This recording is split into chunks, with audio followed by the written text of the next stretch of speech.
কোটশিলা রেঞ্জের সিমনি জাবর জঙ্গলের বন দফতরের ট্র্যাপ ক্যামেরায় ধরা পড়ল জোড়া চিতাবাঘ।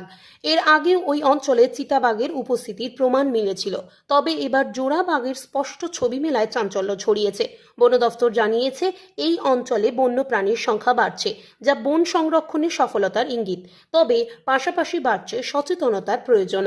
তাই এলাকায় ঘুরে ঘুরে সাধারণ মানুষের মধ্যে বন্যপ্রাণ ও বন সংরক্ষণ নিয়ে প্রচার চালানো হচ্ছে। দেখুন, আপনারা জানেন যে বছর 2-3 আগে ওখানে ছোট কিছু পায়ের ছাপে আমাদের মনে হয়েছিল যে ওখানে বাচ্চা চিতাবাঘ আছে। এখন আমরা যেটা দেখছি যে দুটি সাব অ্যাডাল্ট চিতা, মানে বাচ্চাগুলি বড় হয়েছে, তাদের বাবা মা আছে এবং আরেকটি নতুন পায়ের ছাপ আমরা পাচ্ছি। সব মিলিয়ে সংখ্যাটা 5 বলে আমরা আশাবাদী, মানে বাবা মা 2 বাচ্চা সহ একটি ফ্যামিলি এবং একজন নতুন কারোর আগমন। খুব বৃষ্টিতে ধুয়ে যাওয়াতে রিসেন্টলি গত 1 মাস ধরে আপনারা দেখছেন পুরুলিয়াতে আমরা পুরুষ মহিলাটা এখনও বুঝে উঠতে পারিনি, যেহেতু ধুয়ে গেছে। আমরা খুব শিগগিরই সেটা পেয়ে যাব। মেল হতেও পারে, কারণ টেরিটোরিয়াল ফাইট, একজন আপনারা তো জানেন ওয়াইল্ড লাইফ, একটি মেল তার পরিবার নিয়ে বাস করছে, মানে আরেকটি মেলের হিংসা হবে, সেও চাইবে এর মধ্যে আসতে। ফিমেল হলেও ঠিক আছে, সে এই পরিবারের সদস্য হতে চাইছে। আমরা সেটা কিছুদিনের মধ্যে আশা করি জানতে পারবো।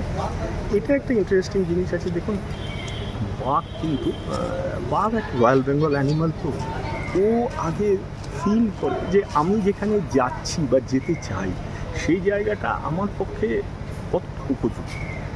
ও কিন্তু ফিল করছে যে এখানে লেপার্ডের ফ্যামিলি আছে, তার মানে এখানে খাবার ভালো আছে, তার মানে এই জায়গাটা লেপার্ড, মানে আমরা যদি ছোট ভাই বড় ভাই হিসেবে ধরি, যে ছোট ভাই যদি ওখানে ভালো থাকছে তাহলে আমি তো বড় ভাই হিসেবে, তাহলে আমারও ওই জায়গায় যাওয়া যেতে পারে।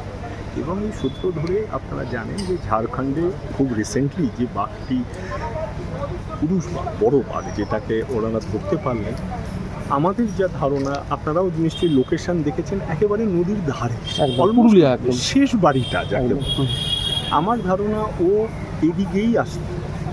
হয়তো সুবর্ণরেখার জলস্তর বা জলের বেগ বেশি থাকায় ও ক্রস করতে পারে, আদারওয়াইজ ও কিন্তু এখানে আসতো এবং সেটা হয় কোটশিলার দিক, না হলে অযোধ্যার দিকে ও কিন্তু নিজেকে আস্তে আস্তে বিস্তৃত করতো, নিজের টেরিটরিটা। আমি খুব আশাবাদী আগামী 5 বছরের মধ্যে আপনারা কিন্তু পুরুলিয়ার টাইগারের রেগুলার মুভমেন্ট বা প্রেজেন্স কিন্তু সাক্ষী হবেন। এবং আমরা অলরেডি, আপনারা আজকে আমাদের বন মহোৎসবে মাননীয় মন্ত্রী বলেছেন যে আমরা অনেক রকম পরিকল্পনা নিচ্ছি, জঙ্গলের বিস্তার আরও বাড়ছে। আশা করি পুরুলিয়াবাসীর পক্ষে এটা একটা ভালো খবর হবে আগামী। যে 5 জন দেখা গেছে, এরা কোন প্রজাতির? এটা ইন্ডিয়ান কমন ইন্ডিয়ান লেপার্ড, যেটা আর কি, মানে চিতা বাঘ, চিতা নয়, চিতা বাঘ, কমন ইন্ডিয়ান লেপার্ড।